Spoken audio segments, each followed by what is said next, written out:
Okay, I think we'll get started, everyone. My name is Gabe Most. I'm the JCC Association Chief Experience Officer. Good afternoon. Welcome to this special call about coronavirus-related federal legislation and provisions which may provide relief and resources to JCCs.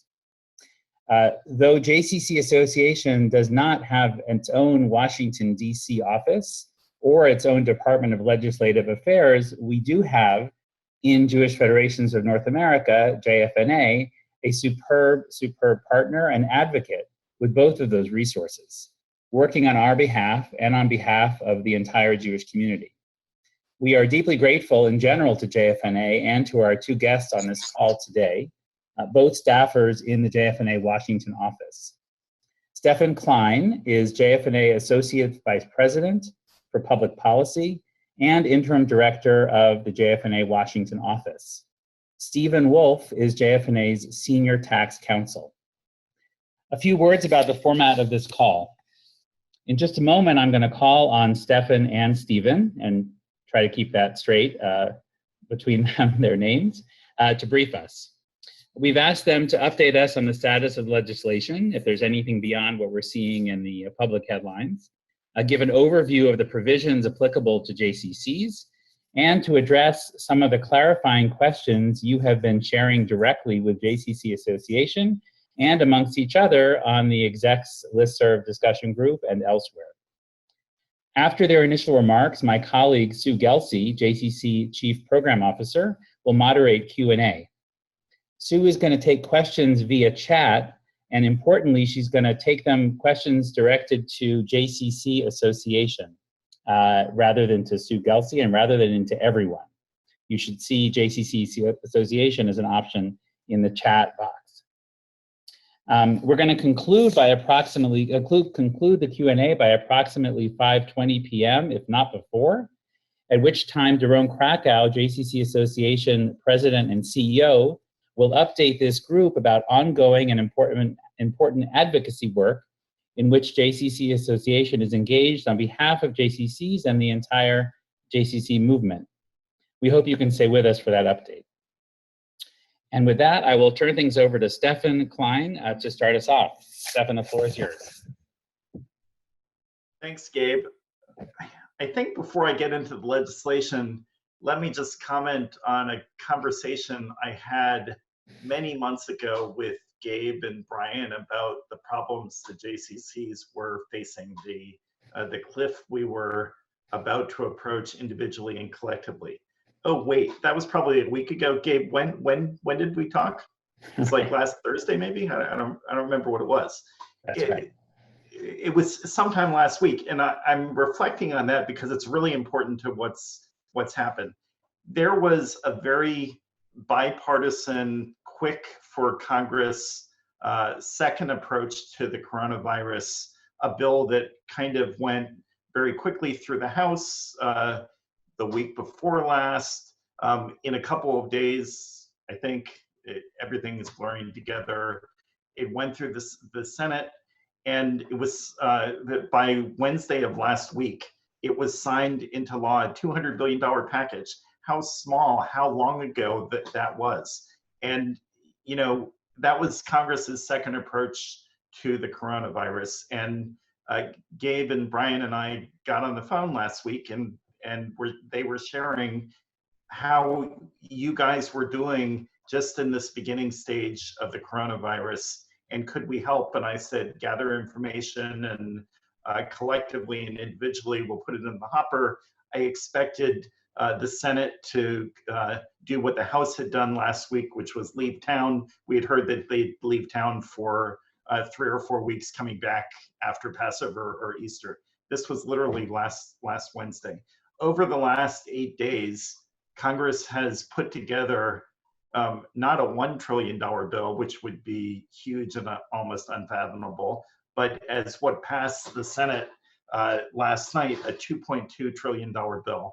And I'm not going to spend a lot of time going through it. I'm going to spend some time on a few of the key features and then turn to my colleague Stephen, who was in the room drafting it and at drafting pieces of it and is much more of an expert than me. But the conversation that Gabe and Brian and I had was, we need help, and that was multiplied throughout the nonprofit sector, which the Jewish community is a significant piece of it. The sector as a whole is approximately 12 million employees, represents, I don't know, 5-6% of the GDP, bigger than the airline industry on both of those counts. And it is it's an important issue. And JCCs are close to the financial edge, as are many of the other segments of the Jewish community, much closer than we would have thought was possible in the run up to this. As a sector, we were advocating for a specific set aside for nonprofit organizations in a larger economic stabilization fund. We didn't get that. We're not like the airline industry, which got $25 billion put aside for it. There is that $500 billion fund in large nonprofits. Those over 500 employees are eligible for that funding. There's a few in the Jewish community. There might even be a few JCCs with part-time employees that count in that. Instead, we were really focused on the Small Business Administration, which has typically gives out small business economic dislocation funds after a disaster. And in this case, two things happened with this new program that they set up. And it's called the Paycheck Protection Program. One was they set up a new fund, and it's $350 billion, which is reasonably large.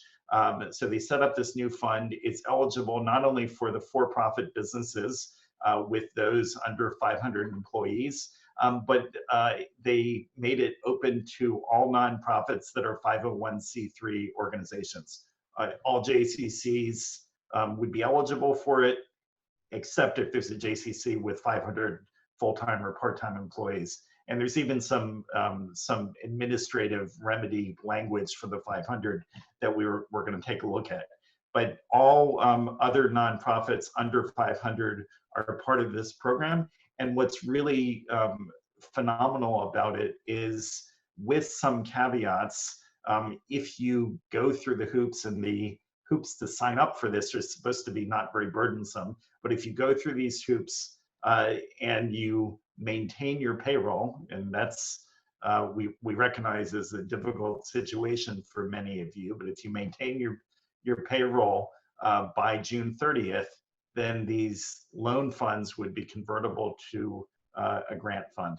I'm going to just say what's happened with this process, and then turn the mic over to Stephen to go through some of the specifics.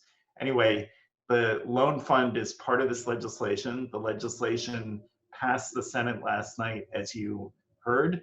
It is anticipated that it will pass the House of Representatives tomorrow by a voice vote.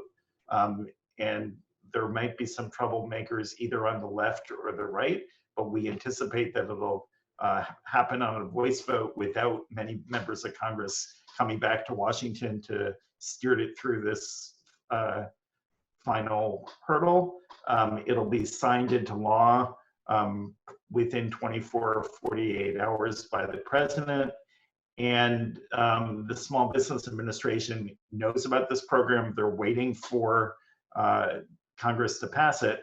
And the intent and anticipation is that they will have it up and running very shortly.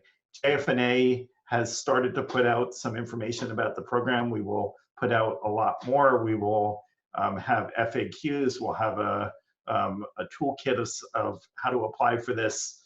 We will be hosting specific webinars like this, but with more detail in the coming days and weeks. And we're actually trying to put together, as we speak, a cadre of volunteer accountants with expertise on SBA issues who can work with potential grantees, loan applicants, that kind of thing. I think I will stop there and turn it over to Stephen for a more in-depth analysis of the legislation, of the program. Stefan, thanks very much, Thanks, and I'll turn the floor straight away to Stephen. Sorry, Gabe, I sort of stepped on you there. I apologize.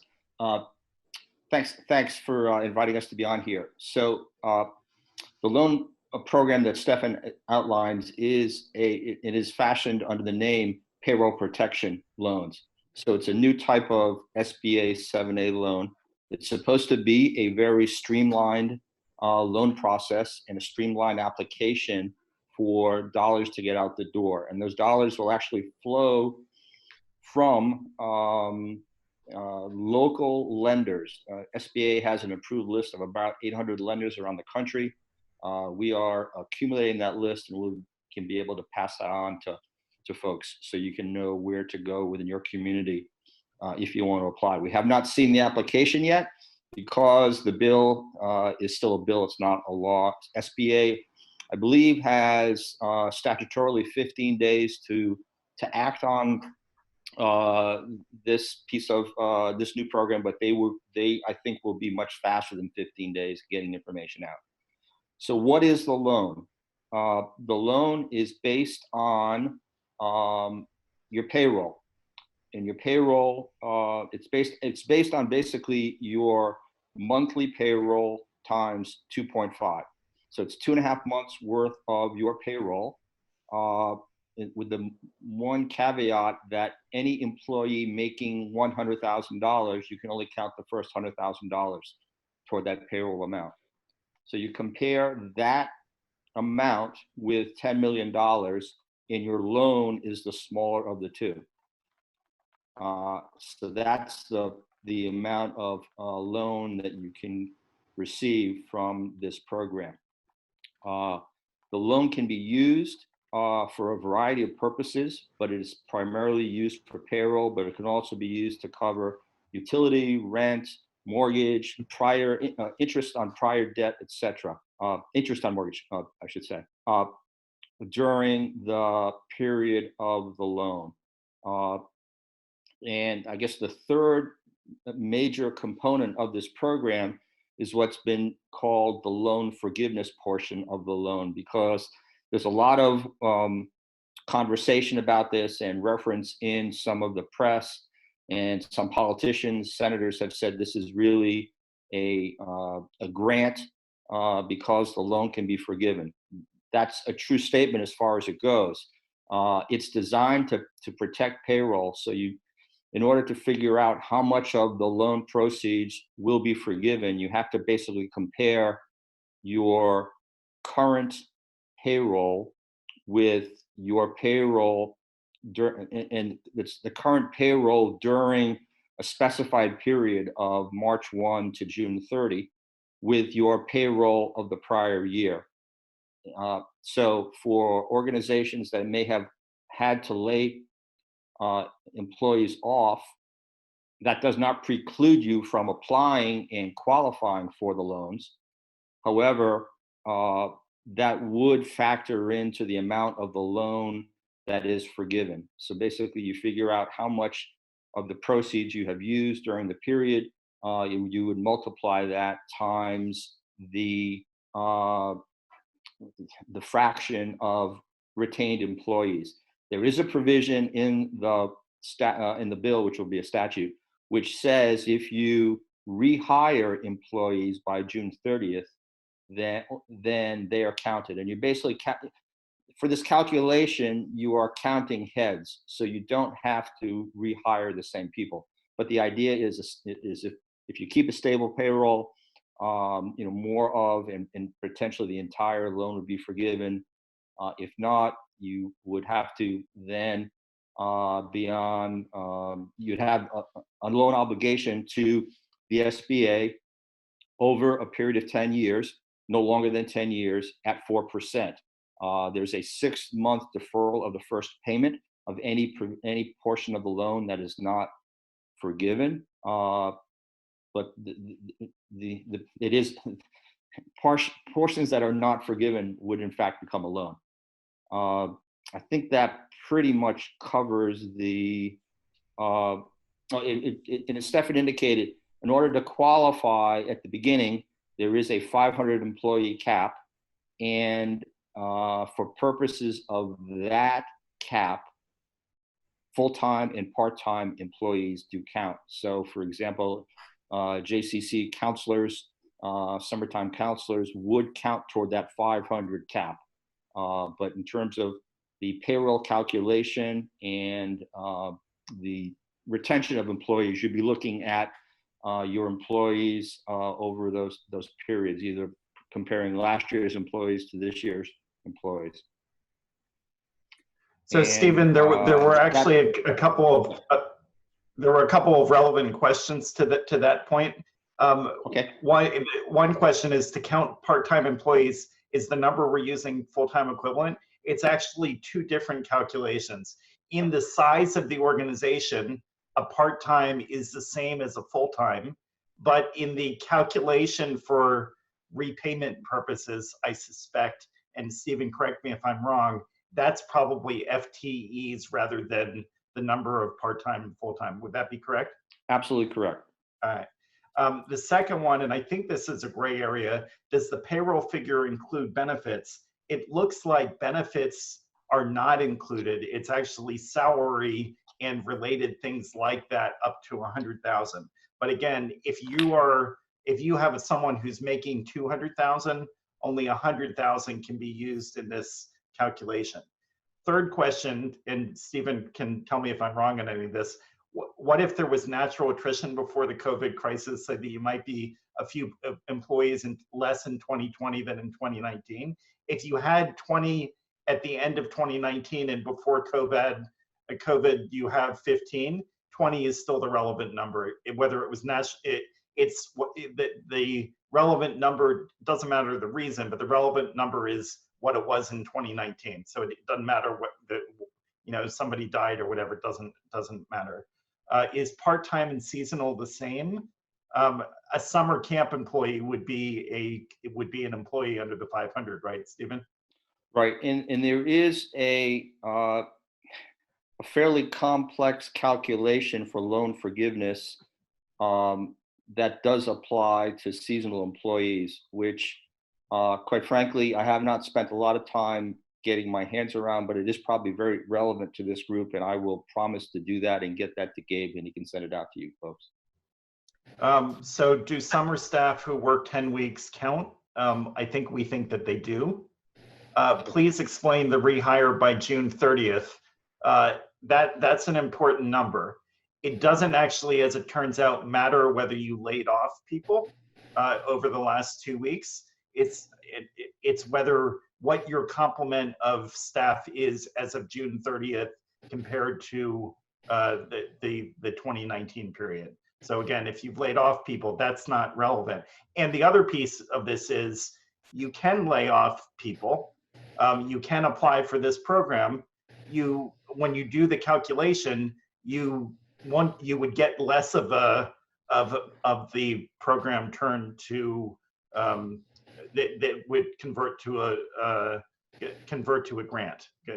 But you can still lay off people. It's going to affect the value of the return for it. Is that a good way to characterize it, Stephen? Well, again, if an organization has laid off an employee, they are not precluded from applying for these loans.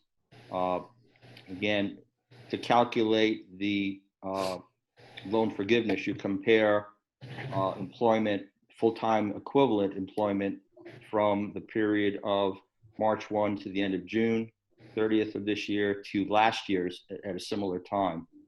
And if you've laid somebody off, but you rehire them by June 30th, then, or someone else as a full-time equivalent, then in fact, they would count toward forgiveness that would allow you to not have to repay a portion of the loan. Stefan, you were doing a marvelous job at fielding some questions. I know people were chatting some directly at Sue Gelsey, so I don't want to interrupt the flow. Although but ask away. Yeah, Sue may have bunched a few that we got ahead of time as well. So maybe we'll have her do some of the moderation, and then we can see how that goes. Thanks, Gabe, and thanks, Stefan. Stephen, a few other things, just again to clarify how we count employees. So they're the summer people, which I think you said clearly are counted in that 500. There are teachers who work part of the year as well. So these are individuals across the board, right? Not full-time equivalents that we could match up summer with teachers. Correct. The SBA looks at 500 employees on an annual basis and counts anyone who is an employee full-time or part-time. Let me ask a clarifying question, Stephen, because it would actually relate to this audience. In theory, you could have some summer employees who didn't start until July 1st, because that's when your camp is, yet they would be counted as part of the 500. So how would that work? No, the 500 is really a look back to, sorry, my phone rang. The 500 is really sort of looking back to your last year to see how many employees you had during the prior year. So assuming, let's talk about a summer camp, JCC, you would look at, calendar year 2019, and you would count your summer employees toward that. For purposes only of qualification of the 500, for purposes of figuring out how much loan can be forgiven, you're looking at your basic employees from the COVID-19 period toward the end to the end of June 30th, unless that date changes by Congress by future action, which it potentially could, I suppose. So similar, staying on this part-time, is it part-time any number of hours? Is it a per week regularity if they worked once during the year? How does it count? So I think part of it is they would have to be an employee. Right. If they worked a day, I'm not sure that they would be an employee. So, I mean, are they? Okay, so anyone on payroll. Yeah. So 1 hour a week group exercise instructor counts. Yeah. In theory, yeah. And again, I certainly certainly SBA regulations are not my expertise. I have just seen regulations over the last 2 to 3 days from the SBA that talk about it on an annualization basis and talks about full-time and part-time employees. The idea being that they're not, they're not looking to combine two 20-hour employees into one FTE only for purposes of the 500 test. Yeah, I guess before going on this, Gabe, are there many JCCs that would have 500 employees, whether full or part-time? Yes. Really? Yes, in general, there'd be a portion. Once we count the summer staff, it's a very significant number that would tilt over that. Okay. So that's going to be another question about what are the opportunities for those, but I want to continue on parsing this, how we're counting people piece. Sorry, you had said it's only payroll. So contractors of any sort, vendors like independent contractors, those don't count in this at all? Yeah. No, they're not employees. Okay. Great. And just so you know, before we go much further down this road, we got some Medicaid language that was restrictive that kind of would have gutted the entire Jewish human service sector out. We didn't succeed on this 500 one, but I would say we didn't succeed yet. It is going on our advocacy list, which for the next bill, and there is going to be another one, it's going to be part of our advocacy beginning either tomorrow or Monday. So we are aware of this issue. There are some carve-outs that we're going to try to rectify administratively because there's some ambiguous language that the administration could waive this, I guess, or decide how the industry, a particular industry looks. But again, we'll try for legislative language, but it is what it is right now. So a few people have commented. So basically, is the easiest way to count the W-2s from 2019 in order to get that count? That would do it. That would do it. Because they're not 1099s, the W-2s. Yep. That was it. Correct. Right. The 1099s are excluded. Correct. They're not Okay. employees. So now recognizing that a large majority of our centers are above this 500 count, is there anything in this legislation that would apply to them? There is, but I think it's going to be quite a heavy lift. We were able to get language in the Economic Stabilization Fund, which is the $500 billion fund, of which certain dollars are set aside for the airline industry, the airline carriers, airline cargo industry, and quote, businesses that are essential to national security, close quote. Those groups take up 46 billion of the $500 billion figure. The rest of those dollars will be available for a loan program to be administered by the Treasury Department. Nonprofits do qualify. Nonprofits and businesses with from 500 to 10,000 employees qualify. There are, though, many restrictions on that loan fund, including, I guess the biggest one, which probably could be quite problematic, I'm guessing, for this group, is that you have to retain 90% of your workforce in order to qualify for that loan, or commit to put 90% of the workforce back online by September 30th, I believe. So if we could stay there for a minute. So a number of questions have come in relative to that question. There are some centers who've already enacted furloughs or terminations. What is their obligation in either of the two pieces you just mentioned, the under 500 and the over 500? Do they qualify? When do they need to bring people back? When do they need to be whole again? Stephen, but while you're answering that, maybe there's another question. If the JCC has already laid off people, so that the full and part-time people is now less than 500, does that make them actually eligible for this, or is it before some period of time? I don't think it does, because I think, again, the definition of 500 is a standard SBA definition for all of their programs. And it is, again, based on annualization of employment. As of what date, though? That's a good question. I'm not sure if it's fiscal year or calendar year, to be quite frank, but I don't know. It's something I will look into. We'll I don't want to give an answer if I'm not, Because again, that relates to the loan repayment issue, but we'll have to see whether it actually relates to the being able to access the funds. Yeah, and I thought the question that was asked again was sort of saying, if you furloughed someone, and again, let's just take a JCC that's got 100 employees, and that's just it. Including maybe maybe it's a small summer camp. You don't have that many counselors. I remember when I was a summer camp counselor, we didn't have that big of a staff. But anyway, that was a long time ago. So let's assume you have 100 employees last year, and you anticipated of having 100 employees this year prior to COVID-19. You had to let 20 people go over the last 2 weeks because of lost revenue or whatever the reason.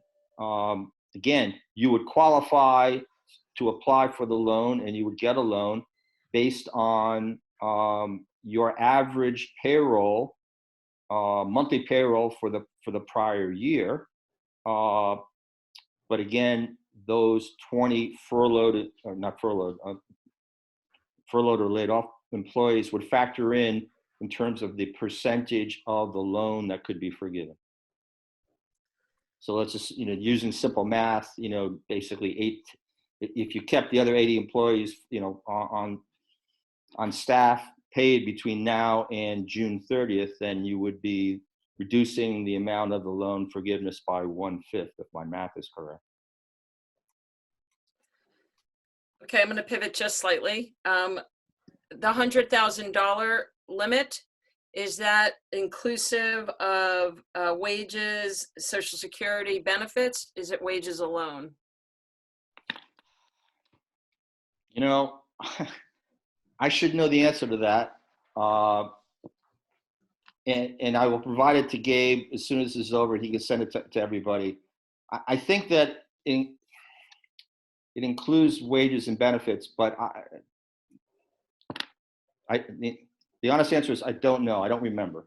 So we don't know exactly, but the way that they spell it out is payroll, health benefits, paid sick, family or medical leave, insurance premiums, mortgage and rent payments, utilities, and interest on debt incurred before the covered period. So we don't know what the exact language is, but there's something other than payroll that includes some of what we would typically call benefits. So particularly healthcare is separate. So I don't think that the 100,000 includes healthcare and other benefits, but we'll look into that. Thank you. You've mentioned, Stephen, you've mentioned this June 30th date a couple of times. I have to acknowledge, I'm not sure I followed directly, but we've also got some questions about that, about rehires by June 30th, 100% payroll by June 30th. If you could explain what that date means and where it factors in. All right, let's just go back to my example of 100 employees. So you figure out the amount of the loan based on, you figure out the amount of the loan, and you have had to lay off 20 employees between, whenever, March 3rd and today. If you hire back 10 employees by June 30th, then under my math, you would have 90 employees, so you could have loan forgiveness of 90%. And again, depending on, for that purpose, it's a full-time equivalent. You don't have to worry about part-time. It's full-time equivalents comparing last year for the same period of time. So you take basically March 1 to June 30th of last year and compare it with this year and see where you are. And at June 30th, that's when you make the calculation. So if you had laid off people and you brought people back on, they would count toward loan forgiveness. Is that clear? So I hope it is. So someone wrote this specific example. If staff are furloughed or terminated, and that number of people are rehired back on payroll by June 30th, they would be fully eligible, even though they might have 3 or 4 months of a gap upcoming. Correct. It's calculation based on, it's just purely that number between that period. And it does not need to be the same people. Correct. Doesn't need to be the same people, and the count is June 30th. So a center could have people on a furlough or leave during the interim months. Yes. And still be able to maximize the benefit. And I've been able to multitask and see that on page 12 of the bill, it is compensation in excess of an annual salary of $100,000. So salary alone, wages alone. Correct. Okay. The other things that factor in terms of, and again, there are many definitions in the bill, which will become a statute. When you figure out payroll costs that you can use to use the qualified proceeds, you can include benefits, health insurance, etc. It's not just salary, but the $100,000 cap, unless I'm misreading this again, is individual employee in excess of an annual salary of $100,000. Got it. Thank you. So the loan itself, a series of questions, you can handle it however you want. One is, if a center meets all these criteria, is it 100% guaranteed that they would get this forgiveness? When would they get that confirmed? How long is the period for like a payback on that, and so on? So it's a great question. So you have to certify at a period after June 30th where you stand in terms of how you've used the proceeds and what your employment is. And you certify that by filling out according to the statute, you fill out a form, submit that to the bank that I guess can be audited by the bank to make sure that in fact, your employers are there. And I guess they may require, some other information to ensure that, that in fact, these are employees, maybe, pay stubs or pay records, ADP records, et cetera, but that's done right after the June 30th date. Is that it? I think that was the whole question. What was the rest of the question? Is it 100% sure that they will get it?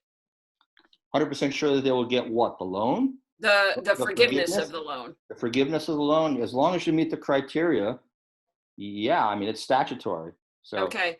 I think it said somewhere it's first come, first serve. So is there a limit to it? Well, the entire loan pool is $350 billion. Now, every business in America with 500 employees or less, and businesses now include 501c3 organizations like JCCs, but there are, Stefan, did we have a number the other day about how many there are under, small, quote, small business, close quote? There are millions of businesses out there. There are more than 3 million small businesses. There's 1.2 million nonprofits that would qualify. Again, remember that the amount of the loan that you can get is basically based on 2.5 months of your payroll cost, which is basically salaries of, and then if you have an individual making more than $100,000, you have to cut that off at 100. So, and the maximum amount for the program is $10 million. When I did the back of the envelope calculation, if you had 500 employees and they were all paid 100,000 or more, that's the only way you could get up to 10 million. So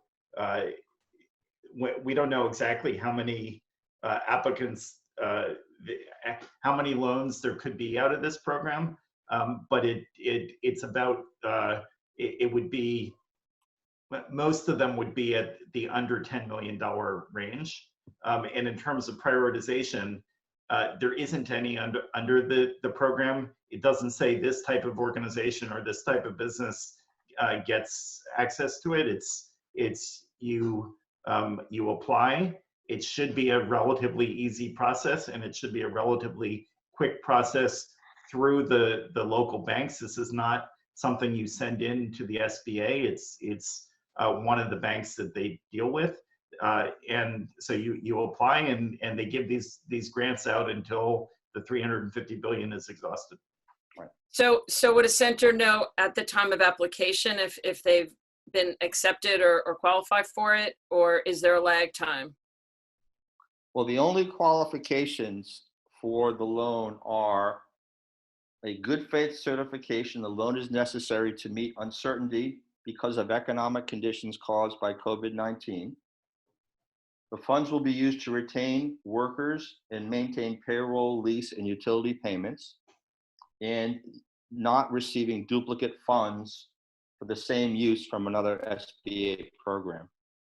So that, and again, to Stefan's point, I mean, the food bank is no better than the, the local restaurant or grocery store or whomever.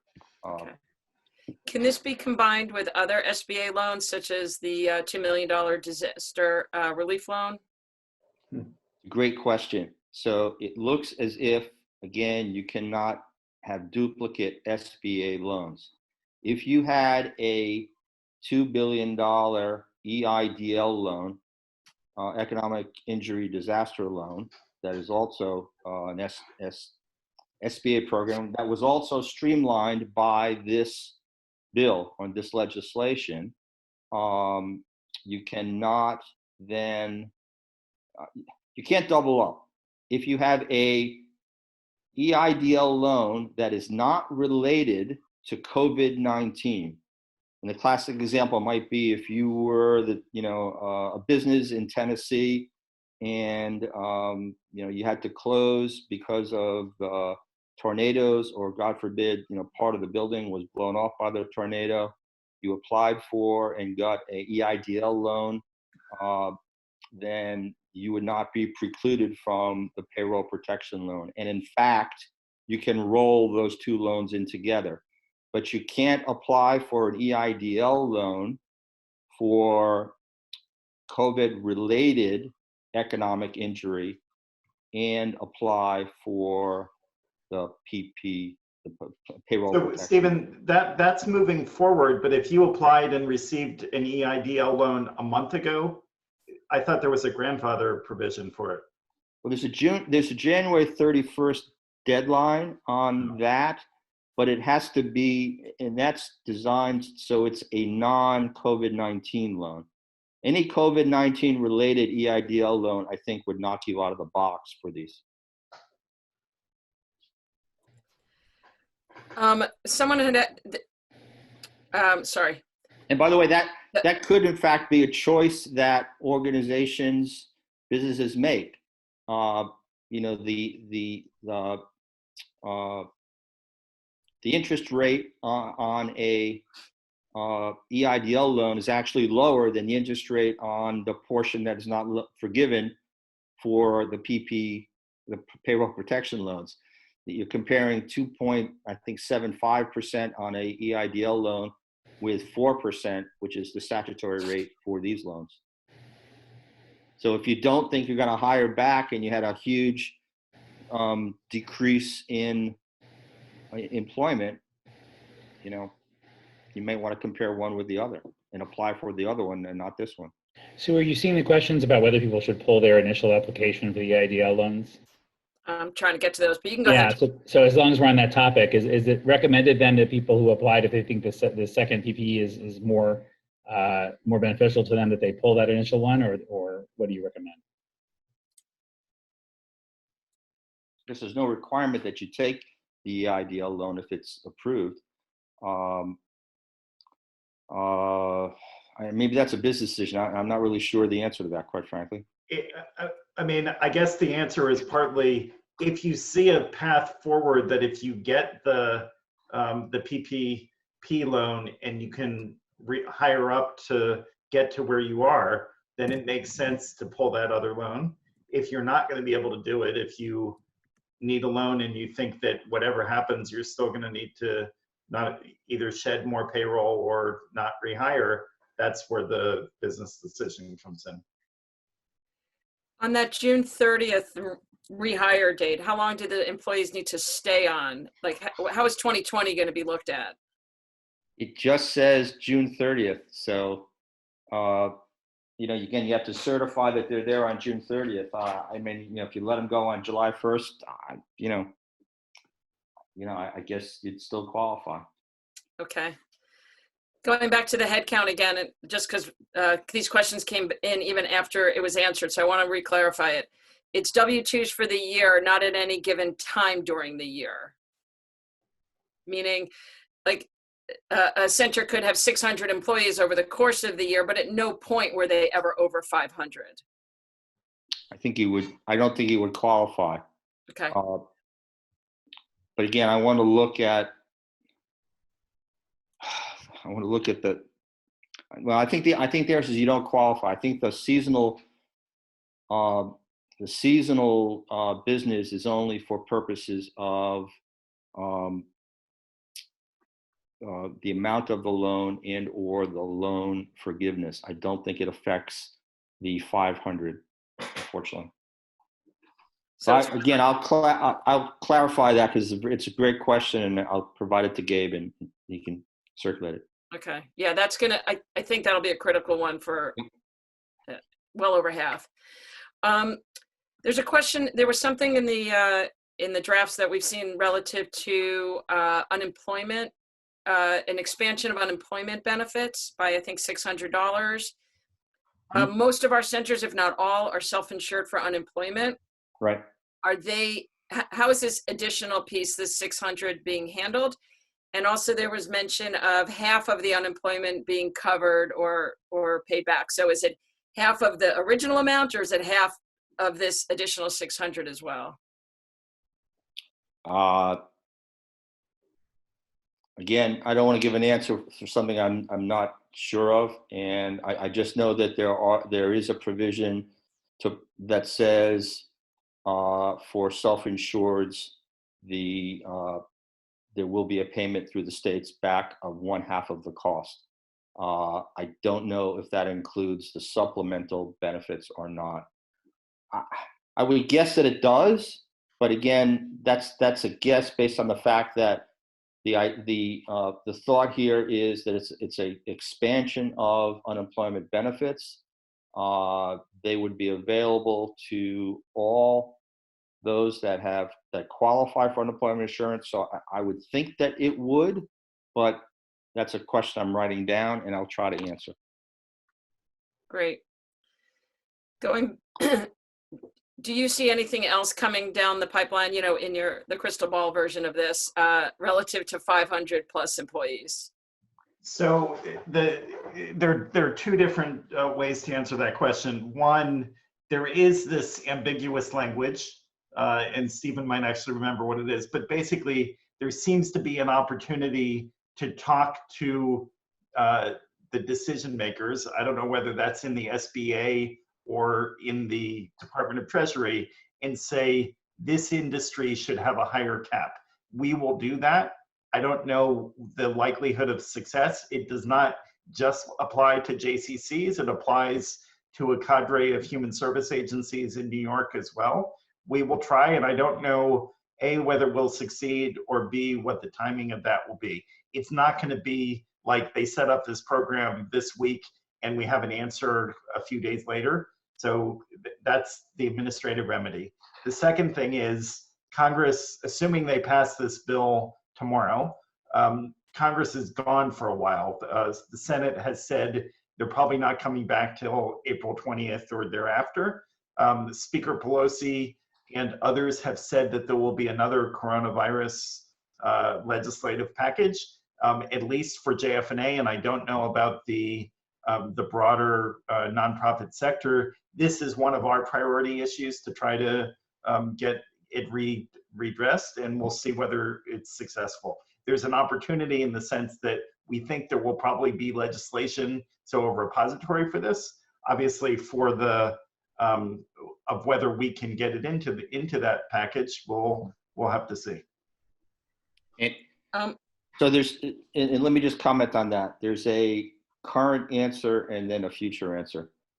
The current answer is that the standard is 500 employees, or if applicable, the size standard that the SBA uses for that industry. And it's the greater of the two. Now, there is something called the NAICS codes. I don't know if people are familiar with that, by which the Department of Commerce and SBA divides up all of business. The NAICS codes have a $8 million or $12 million annual budget as a cap for, I think, where JCCs would fall in.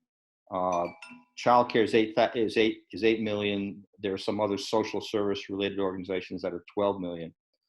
That is an avenue of relief under the current statute. So again, I don't know what your annual budgets are. And to Stefan's point, there could also be some flexibility with the SBA when it actually administers and puts out regulations for these loans. But when we talked to the SBA representative, a group of national charities had a call with the SBA on Tuesday, similar to the mantra of test, test, test. The mantra was apply, apply, apply, and to see whether or not you qualified or not. I think that's an important point. We think that this application is not supposed to be hugely burdensome. Maybe that's in the eye of the beholder. Because of the seasonal aspect of this, it is worth lining up and doing the application anyway. It might not be successful, but it seems like Stephen, this isn't something that they're going to have to spend days and days putting together. Is that correct? No, yeah, they're going to get this out right away. No, I meant the applicant. Oh, no. It'd be, I think it's really fast. Yeah.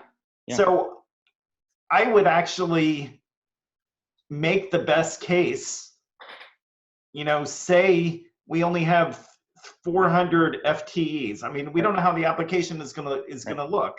So put it in and see. I mean, Stephen, what's your thought about that? Yeah, I mean, I don't want to encourage fraud, but it depends on what the application specifically looks like. That's right. Yeah, and I guess the second point in terms of future is that, and probably doesn't, you wouldn't be shocked by this. The YMCA has been one of our coalition partners on this, and they obviously are very exercised by this same issue because, again, of their summer camps, et cetera, et cetera. And we're doing everything we can. And then in terms of the future, I mean, it's a bit of a long shot, but Stefan talked about the fact that we did try to get the 500 waived for all nonprofits. We have had some success in the House, especially with members. There's a bipartisan group of about 6 members that are going to sign on to legislation to remove this cap for nonprofits. So this may not be over, but however, I know that people on this call need money right away, but we are working on it. We're doing the best we can.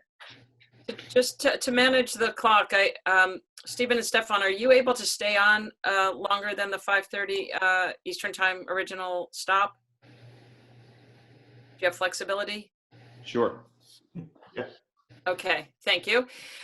If anyone does need to jump off, please know that we're going to be taking the entire chat question list and sharing it with Stephen and Stefan, and we'll hopefully get any questions that we haven't reached. But we're going to try to grab another 10 minutes of questions, and then we will pivot to Daron for that update still. Going back to the 500, some of the camps, certainly last year, I'm not sure about this year, have international staff. Do J1 W-2s for J1 visas count in their 500 count?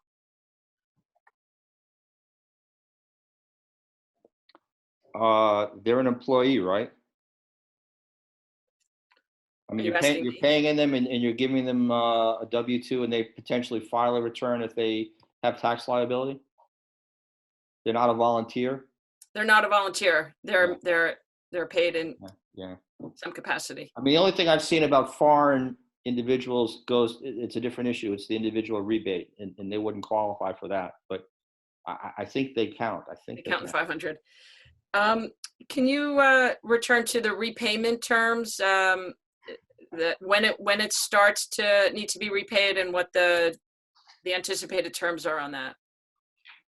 So a loan can be no longer than 10 years. I guess it can be less. There is no prepayment penalty. There is a 6-month deferment of any loan payments that could actually last up to a year. But you owe interest for that 6 months or 12 months? Just that it's deferred? It's deferred of loan payments. I'd have to go look. I'll answer that in the questions that you'll send to us, because I don't know if it's just loan principal or interest. I just don't know, to be honest with you. Okay. There was some mention about the loan being able to cover utilities and debt payments. How does that factor into is that accurate, first of all, and is it additive to the payroll or? No. So there's 3 different buckets. The first bucket is how much can I get? That's just based on payroll. The second bucket is where can I use the loan proceeds? And it's payroll, utilities, interest on other debt, etc., rent. And then the third bucket is how much is deemed to be forgivable, and that's based on, again, on what you spend during the period, versus then multiplying that times, again, any potential shortfall in employment. Okay. Is there an application available currently that people could start? It's not the law yet.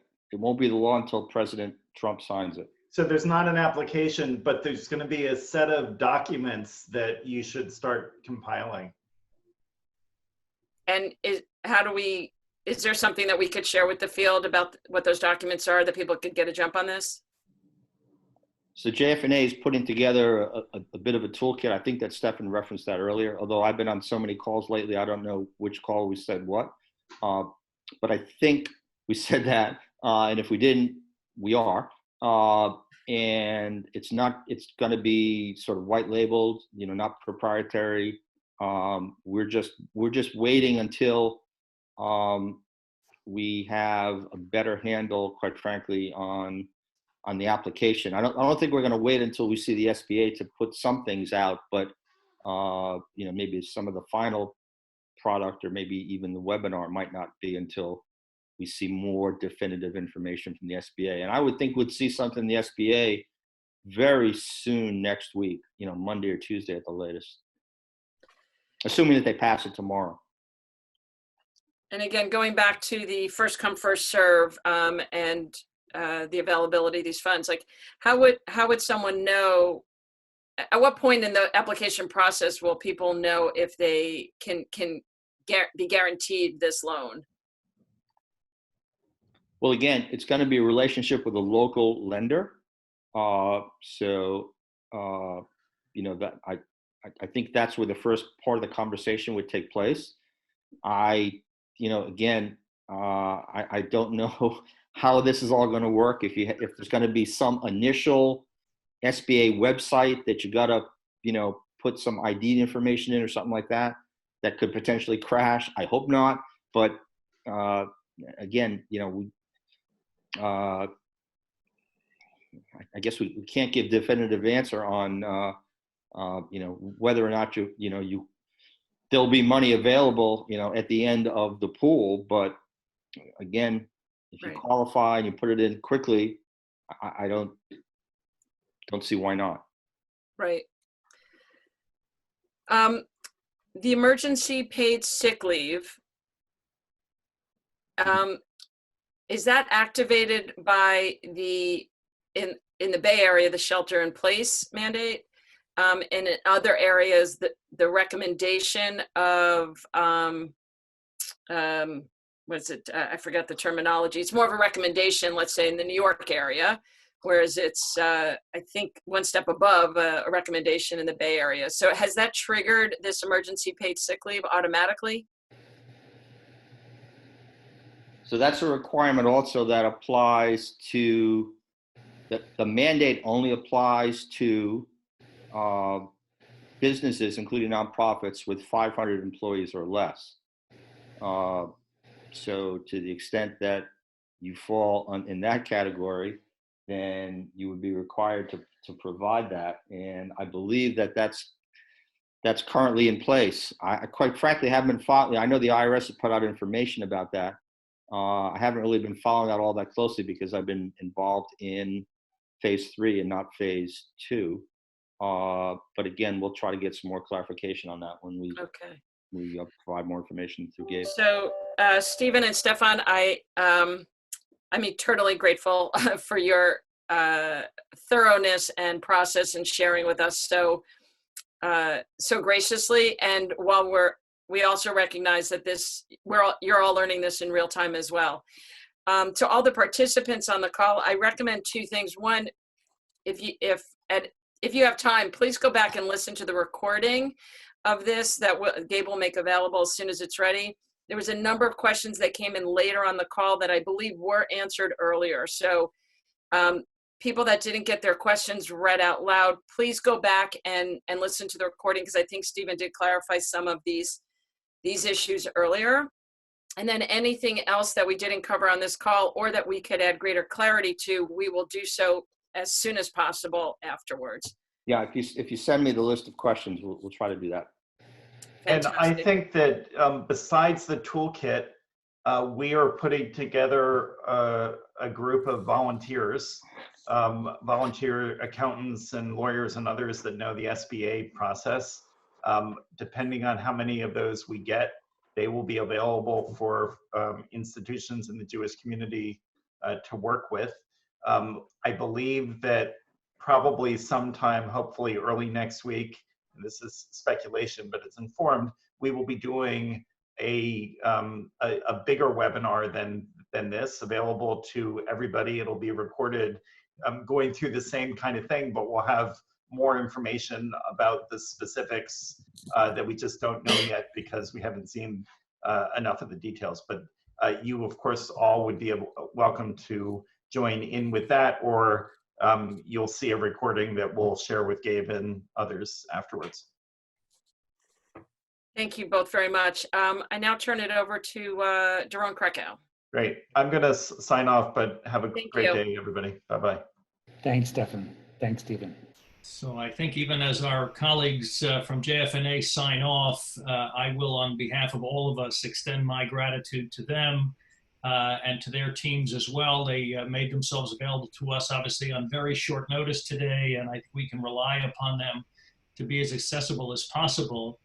I am struck, and I find it sobering, the fact that $350 billion sounds like a huge trove of funding, but given the enormous number of prospective applicants for the process, we're going to have to be as efficient and able as we can to try to access as much of that as possible, and that we will be wise not to expect this to be a panacea for us. In other words, the legislation offers some benefits and opportunities for us, in the form of the SBA loans, in the relief on self-insureds for unemployment insurance, on various other fronts as well. And we're going to continue to mine that to provide you with as much insight and perspective as we can to enable you to make the smartest choices that you can make for the benefit of your agency and your employees, and the real agenda that lies ahead, which is the work that our movement and our institutions need to do after the crisis is behind us. For our part, just a few comments and words of perspective from the association. Number one, we are incredibly proud of the leadership work that is taking place in the communities across this continent under the most difficult and challenging conditions. None of this stuff that we're dealing with was in the job description that any of us agreed to when we came on board. You are conducting yourselves with dignity and grace that reflects beautifully on us as a system and as a movement. And I and others at the association are working hard to represent that far and wide, so that the significance of who we are as a team, as a professional community, and again, as a center movement is widely understood. We are also focused on places where we believe we can make an impact. So we are, I assume you've read, part of the coalition of national and continental Jewish organizations that are gathering together for purposes of consultation and coordination and collaboration where possible and appropriate. Certainly around our work on the legislative front, where any number of our organizations lack internal expertise, but we are now able to tap into shared expertise. There will also be an increasing amount of focus and attention paid to the human factor as it pertains to the Jewish professional workforce, and ways in which we can provide support and assistance to that important cadre, our roughly 38,000 strong workforce in the JCC movement. But I am hopeful that the greatest opportunity that we have is to serve as a very vocal and outspoken advocate with private philanthropy with regard to the assistance that we are going to need the day this crisis is behind us. And what is obvious to me is that we, the entire field, are going to require access to substantial, low or no cost capital that will allow us to put wind back in the sails of our operations while we restore ourselves to sound business health. It is astounding to think that 3 weeks ago, we were roughly on balance at a high watermark for our field in terms of the health and vibrancy of our businesses. There is nothing wrong with the business model of JCCs that has been exposed as a result of this COVID-19 crisis. This is the vulnerability to an act of God that nobody could have anticipated. And therefore, we are representing increasingly vocally and strongly to the private funding community that if our role is to continue to drive and strengthen the health and vibrancy of Jewish communal life in neighborhoods, towns, and cities across this continent, then their role is to make sure we have the critical capital we're going to need in that post-crisis moment to allow the wheels to begin turning in the way that they need to. Our strong urging is going to be for a pool of capital of $1 billion made available sufficient to support both the immediate needs of our field and some of our related institutional partners, including overnight summer camps and day schools and Hillels, all of which would be able to benefit sufficiently from a pool that large. We are urging substantially gracious terms of repayment, periods of 10 years with no expectation of payment in the first 24 months. We're going to beat the drum pretty hard on this front, and we will likely be calling upon you to join us in strengthening the drumbeat.